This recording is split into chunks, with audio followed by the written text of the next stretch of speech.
Ed Sullivan revealed the 7 music legends who were actually evil. The Ed Sullivan Show brought America's living rooms the greatest musical talents of a generation. Every Sunday night, families gathered around their television sets to watch the parade of stars Sullivan had personally selected to entertain the nation. His stamp of approval could launch careers into the stratosphere. But behind Sullivan's famously stiff demeanor and awkward introductions lay a shrewd judge of character. While millions saw only the carefully staged performances, Sullivan witnessed what happened when the cameras stopped rolling, the true nature of these musical icons when they thought no one was watching. Ed ran a family show, revealed a longtime producer who worked closely with Sullivan. He had an almost pathological concern with protecting his audience from anything he considered inappropriate or harmful. This wasn't just about censoring lyrics or dance moves. It was about the character of the performers themselves. In private conversations with close associates, and in personal notes discovered years after his death, Sullivan expressed deep concerns about certain musicians whose talents he admired, but whose personal conduct he found disturbing, or even dangerous. These weren't just stars with bad attitudes or demanding riders. These were performers, Sullivan came to believe, harbored genuine darkness beneath their public personas. Tonight, we reveal the 7 music legends who Sullivan privately described as actually evil, talented artists whose musical contributions are undeniable, but whose personal conduct ranged from troubling to criminal, from exploitative to violent. These aren't just tales of rock and roll excess, but disturbing patterns that Sullivan recognized early and tried, in his own way, to shield his audience from. But first, we begin with perhaps the most shocking case, a founding father of rock and roll whose talent was matched only by the scandal that would temporarily destroy his career and the troubling allegations that would follow him for decades. The piano prodigy who married his 13-year-old cousin. When Sullivan discovered the truth about Jerry Lee Lewis, he didn't just cancel his next appearance, he blacklisted him for life. And that was before the mysterious deaths began. From Faraday, Louisiana, Jerry Lee Lewis. 1. Jerry Lee Lewis, the killer's darkest secret. When Jerry Lee Lewis took the stage on The Ed Sullivan Show in 1957, he was the very embodiment of rock and roll's dangerous energy. His pounding piano style, wild performance antics, and songs like Whole Lotta Shakin' Goin' On and Great Balls of Fire had earned him the nickname The Killer and positioned him as a potential rival to Elvis Presley for the crown of rock's greatest star. Less than a year later, Lewis's meteoric rise came crashing down when the British press discovered the shocking truth during his UK tour. The 22-year-old Lewis had married his 13-year-old cousin, Myra Gale Brown. Making matters worse, Lewis had lied about her age, claiming she was 15, still scandalously young, but less obviously criminal. Sullivan was furious. He never invited him back, revealed a booking agent who worked with the show during this period. Ed had put his personal stamp of approval on Lewis by featuring him prominently. When the marriage scandal broke, Sullivan felt personally betrayed. He believed Lewis had made him complicit in promoting someone who would do something Sullivan considered fundamentally immoral. Lewis's career in America immediately collapsed. Radio stations stopped playing his records, venues canceled his concerts, and his appearance fees plummeted from $10,000 per night to $250. While he would eventually rebuild his career in country music, the scandal permanently derailed his trajectory as a mainstream rock and roll pioneer. What Sullivan couldn't have known at the time, but what would gradually emerge over the following decades, was that the Myra Gale Brown scandal was just the beginning of Lewis's troubling history with women. His 7 marriages would be marked by allegations of physical abuse, and 2 of his wives died under circumstances that raised questions. His 4th wife, Jaren Gunn Lewis, drowned in a swimming pool shortly before their divorce was finalized, and his 5th wife, Shawn Michelle Stevens, died of a methadone overdose just 77 days after their wedding. Sullivan had a 6th sense about performers with dangerous tendencies, noted a television historian who studied Sullivan's career. His refusal to have Lewis back wasn't just about the scandal itself, but about what Sullivan perceived as a fundamental character flaw. Time would prove that instinct correct as Lewis's life became marked by violence, substance abuse, and tragedy. While Lewis remained a towering musical influence whose piano style and unbridled performance energy shaped rock and roll, Sullivan's early recognition of his troubling personal conduct represented one of the host's most significant stands against a major talent on moral grounds. James Brown dazzled audiences with his electric performances, But backstage, Sullivan witnessed a different man entirely. "That man has a devil inside him," Sullivan confided to his producer. The Godfather of Soul's violent rap sheet would prove Sullivan right. So we are delighted to present James Brown on our stage on this show. So let's have a fine welcome for a very fine talent. 2. James Brown, The Godfather's Dark Kingdom. James Brown revolutionized American music with his dynamic performances, pioneering funk sound, and unmatched work ethic. When he appeared on The Ed Sullivan Show, his electrifying stage presence and precision-drilled band delivered performances so powerful that Sullivan, not known for effusive praise, called him the hardest working man in show business, a nickname that stuck throughout Brown's career. Behind the sequined jumpsuits and cape flourishes, however, lurked a man whose behavior offstage revealed a disturbing pattern of violence, control, and criminality that Sullivan reportedly found deeply troubling. "He made crowds scream, and women fear him," said a former associate who worked backstage during several of Brown's Sullivan appearances. Ed was old-school entertainment. He believed stars should be grateful, humble, and professional. Brown was none of those things. He demanded absolute control, treated his band like servants, and had a god complex that Sullivan found disturbing. Brown's criminal history began before fame and continued throughout his career. His rap sheet included multiple arrests for domestic violence against different wives and girlfriends, weapons charges, and drug possession. His volatile temper and controlling behavior became legendary in the music industry, with band members subjected to harsh fines for minor infractions like scuffed shoes or missed dance steps. Sullivan allegedly said Brown had a devil's energy in him, recalled a production assistant who overheard a conversation between Sullivan and his producer. He respected Brown's talent enormously, but was disturbed by the stories that circulated about his treatment of women and his band members. There was something in Brown that Sullivan found genuinely concerning beyond typical star behavior. Perhaps most disturbing were the allegations of domestic abuse that followed Brown throughout his life. Multiple wives and girlfriends came forward with stories of brutal beatings,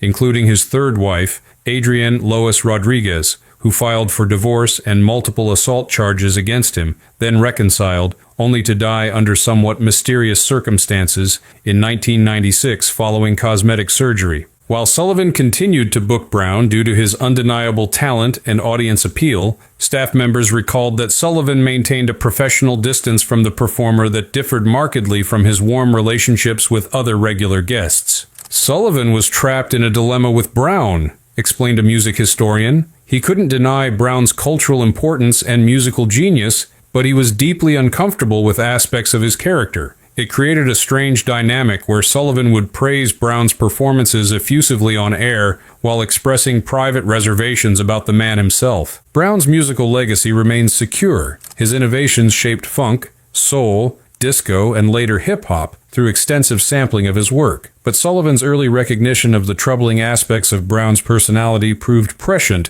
as allegations and criminal charges accumulated throughout the performer's life. Chuck Berry created rock and roll as we know it, and a criminal record so disturbing that Sullivan vowed never to book him again. One performance was all it took for Sullivan to see what Berry's adoring fans couldn't. Let's turn him loose. Ladies and gentlemen, Chuck Berry, Sweet Little 16. 3. Chuck Berry, rock's pioneer with a prison record. When Chuck Berry performed Maybelline on The Ed Sullivan Show in 1955, he was introducing America to a new sound that would help define rock and roll for generations to come. His distinctive guitar style, charismatic stage presence, and storytelling lyrics about teenage life revolutionized popular music and influenced everyone from the Beatles to the Rolling Stones. Sullivan initially embraced Berry as an exciting new talent, but their relationship reportedly soured as details of Berry's criminal history and ongoing legal troubles became increasingly difficult to ignore. Sullivan booked him once and regretted it forever, claimed a staff writer who worked on The Ed Sullivan Show during this period. Berry was brilliant on camera, but Sullivan was horrified when he learned more about Berry's past and his ongoing legal issues. It created a real conflict for Ed, who believed in second chances, but also felt responsible for who he presented to American families. Berry's troubled history began before fame, with a 1944 armed robbery conviction that sent him to a reformatory until age 21. His most serious legal issue came in 1959 when he was arrested for violating the Mann Act, transporting a 14-year-old girl across state lines for immoral purposes. The girl had been working as a hat check girl at Barry's club, and he had allegedly brought her to St. Louis to work at his bandstand. Barry was eventually convicted and served 20 months in prison. This conviction occurred during the height of Barry's popularity, creating a significant problem for Sullivan, who prided himself on presenting performers who upheld certain moral standards. While Barry would eventually return to performing after his release, his relationship with Sullivan's show was permanently damaged. Chuck Berry was a musical genius, but Sullivan couldn't reconcile that with Barry's criminal behavior, explained a cultural historian who studied early rock and roll television appearances. Sullivan was willing to forgive certain transgressions, but crimes involving minors crossed a line he wasn't willing to ignore, no matter how talented the performer. Barry's legal troubles continued throughout his career, including tax evasion charges, and most disturbingly, a 1990 class action lawsuit from women who alleged they had been videotaped in the bathroom of a restaurant Barry owned. He eventually settled the lawsuit for a reported $1.2 million.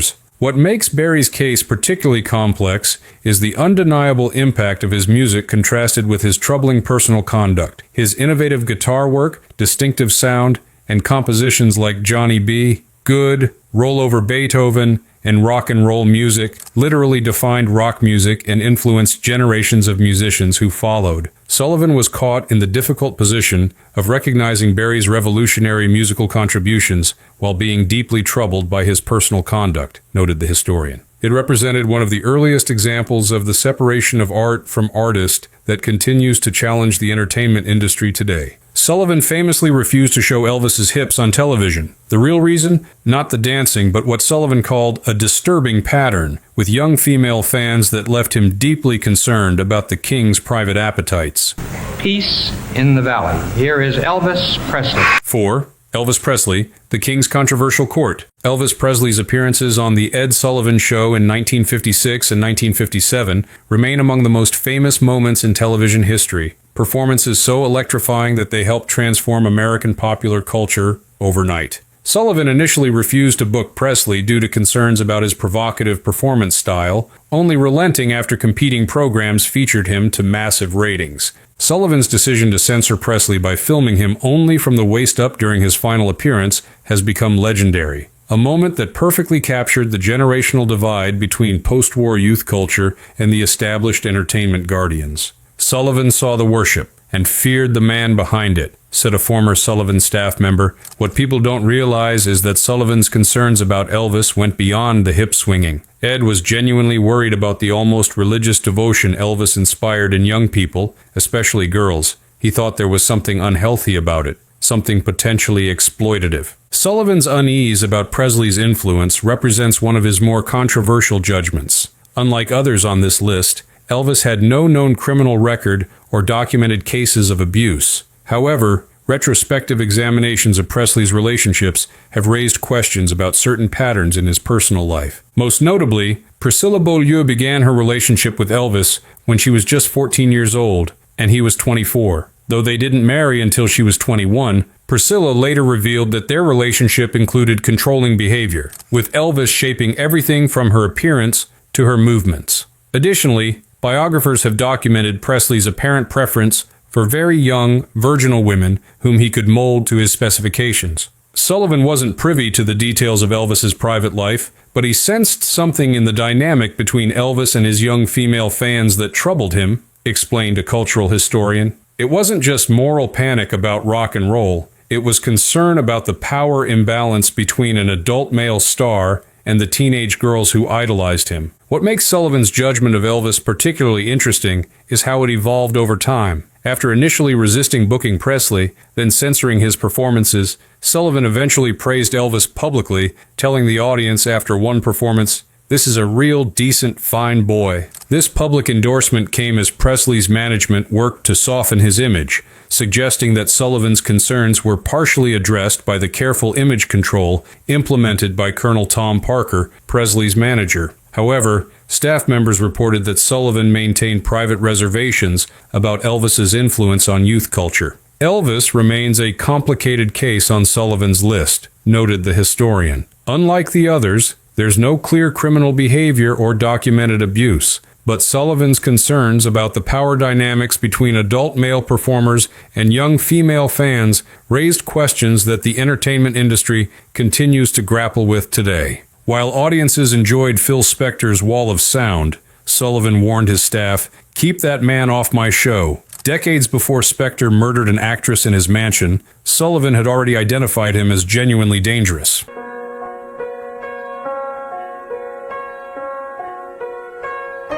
5. Phil Spector, the sound of genius and madness. Phil Spector never appeared as a performer on The Ed Sullivan Show, but his musical influence was inescapable throughout the 1960s. As the creator of the wall of sound production technique and the driving force behind hits for groups like the Ronettes, the Crystals, and the Righteous Brothers, Spector revolutionized pop music production and shaped the soundtrack of a generation. Behind that musical genius, however, lurked increasingly disturbing behavior that would eventually culminate in murder, a tragic outcome that Sullivan reportedly anticipated decades before it occurred. He shaped sound and shattered lives, observed a music industry veteran who worked with both Sullivan and Spector during the 1960s. Sullivan refused to have Spector on as a guest despite his enormous influence. He said there was something deeply wrong with Spector, something that went beyond typical show business eccentricity or arrogance. Sullivan's concerns about Spector were reportedly sparked by accounts of the producer's controlling behavior in the studio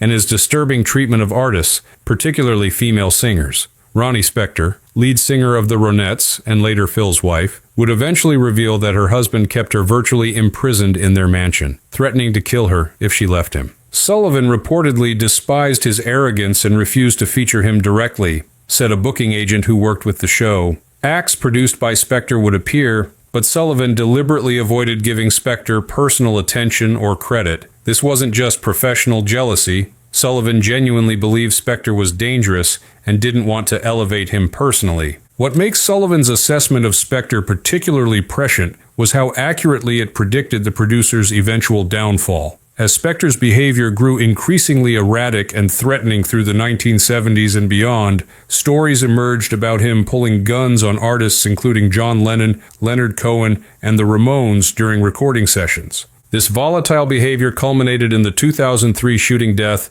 of actress Lana Clarkson at Spector's mansion, a crime for which he was eventually convicted of second-degree murder and sentenced to 19 years to life in prison, where he died in 2021. Sullivan had an almost uncanny ability to sense genuine darkness in certain performers, noted a television historian. His concerns about Spector went beyond disliking his personality or professional conduct. Sullivan seemed to recognize something fundamentally disturbed in Spector decades before it became impossible for the rest of the world to ignore. The Spector case represents perhaps the most extreme validation of Sullivan's judgments about performers' character. The musical genius who created some of the most uplifting, emotionally resonant pop music of all time eventually revealed himself to be capable of the ultimate violence, exactly as Sullivan had apparently feared decades earlier. Ike and Tina Turner brought the house down, but Sullivan noticed something chilling: how Ike watched Tina's every move. Behind the perfect choreography, Sullivan recognized the signs of abuse years before Tina's escape made headlines.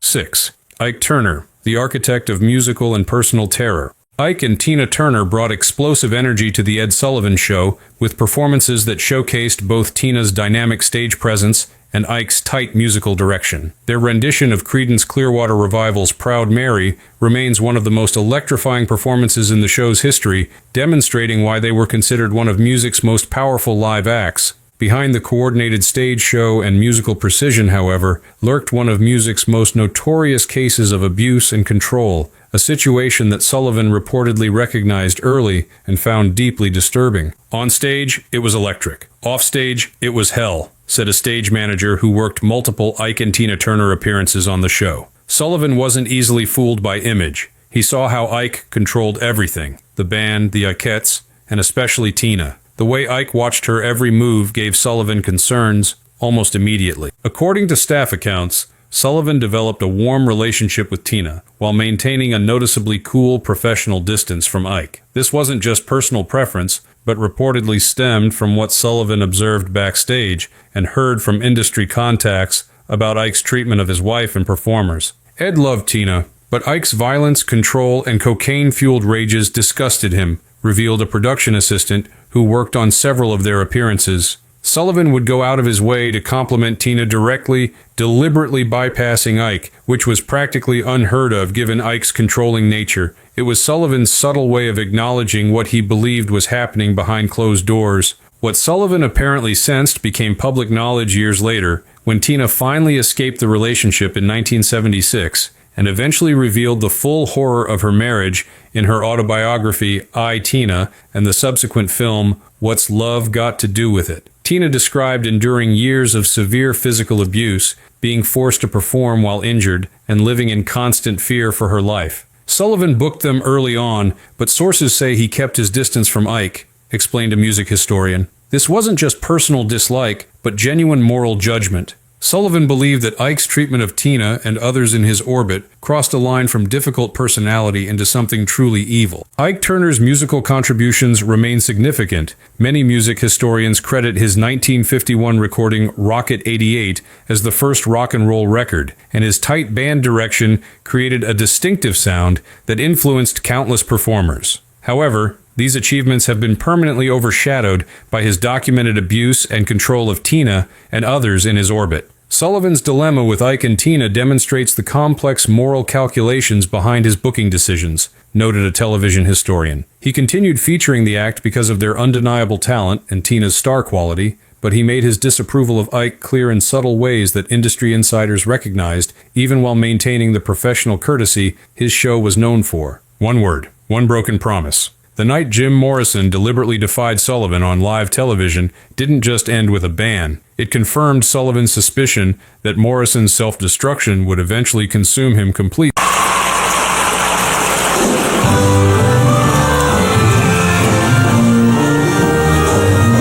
7. Jim Morrison, the poet who defied America's host. The Doors' 1967 appearance on The Ed Sullivan Show was supposed to be a crowning moment for the rising psychedelic rock band. Instead, it became one of the most notorious incidents in the program's history and earned the group the rare distinction of being permanently banned from television's most important music showcase. The conflict centered on the band's hit song Light My Fire, and specifically the line, "Girl, we couldn't get much higher." Sullivan, concerned about drug references on his family program, personally asked Morrison to change the lyric to "Girl, we couldn't get much better" for the live broadcast, a request Morrison agreed to backstage. When the cameras rolled, however, Morrison defiantly sang the original lyrics, making direct eye contact with the camera as he delivered the word "higher." It was a deliberate act of rebellion that Sullivan interpreted not just as professional discourtesy, but as a personal betrayal. One lyric, one act of defiance,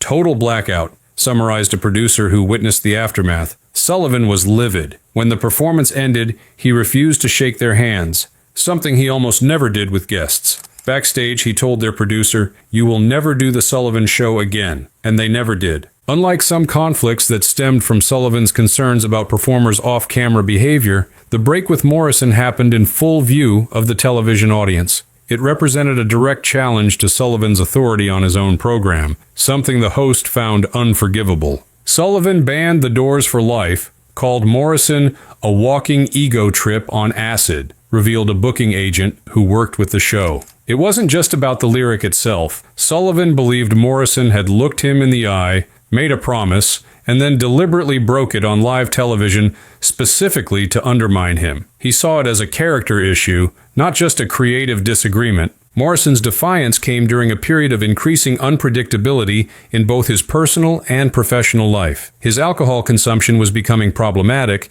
his behavior increasingly erratic, and his performances more volatile. Within a few years, these tendencies would lead to the infamous Miami incident, where Morrison was arrested for allegedly exposing himself during a chaotic performance, a charge that remained controversial and contested. Sullivan's judgment of Morrison went beyond the higher incident, explained a cultural historian who studied the relationship between rock musicians and television. He apparently told his staff that Morrison had something destructive in him that goes beyond typical rock rebellion. Sullivan seemed to sense that Morrison's self-destructive tendencies weren't just artistic temperament, but something darker. This assessment proved tragically accurate as Morrison's downward spiral accelerated in the following years. His substance abuse worsened, his behavior became more unpredictable, and his artistic output suffered. Morrison died in Paris in 1971 at age 27, becoming one of rock's most iconic tragic figures. The Doors incident exemplifies how Sullivan's judgments about performers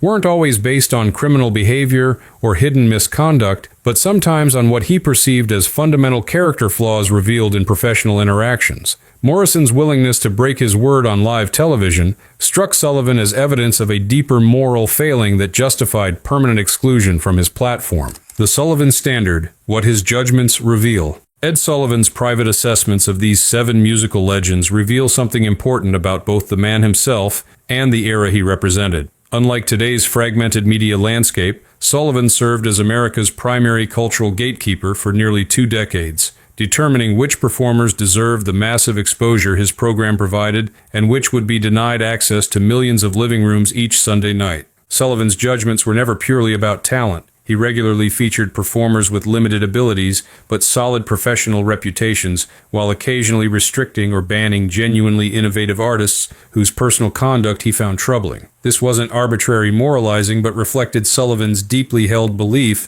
that with cultural influence came responsibility, particularly when that influence affected young people. Sullivan saw himself as having a contract with American families, explained a television historian who studied Sullivan's career. He believed they trusted him to bring entertainers into their homes who, whatever their artistic styles, possessed basic decency as human beings. When he discovered behavior that violated that standard, he took it personally, not just as a professional misjudgment, but as a breach of trust with his audience. What makes Sullivan's assessments particularly interesting is how often they proved prescient. His early concerns about figures like Phil Spector, Jerry Lee Lewis, and Ike Turner identified troubling behavioral patterns that would later become impossible to ignore. While some might attribute this to conservative bias against rock and roll's inherent rebellion, Sullivan happily featured numerous rock acts whose backstage behavior met his standards of professionalism. Sullivan's era represented a fundamentally different relationship between media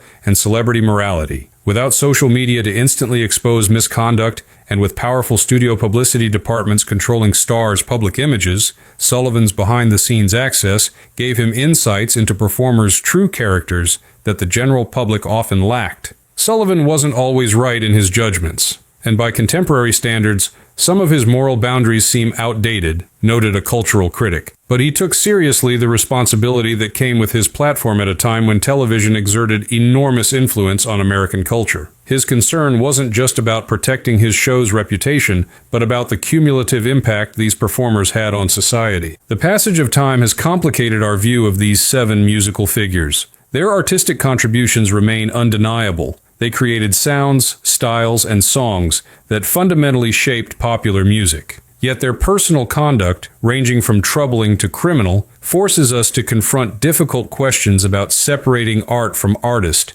and about how we memorialize complicated cultural figures. Sullivan himself never fully resolved this tension. He continued featuring certain performers despite personal reservations, while banning others for behavior he found inexcusable. These inconsistencies weren't hypocrisy, but reflected the complex moral calculations involved in his role as America's most influential cultural curator. In today's world of algorithm-driven content and fragmented media, Sullivan's role seems almost unimaginable, concluded the historian. One man making weekly decisions about which performers deserve national exposure based not just on talent but on character. His judgments, whether we agree with them or not, force us to consider questions that remain relevant. What responsibilities do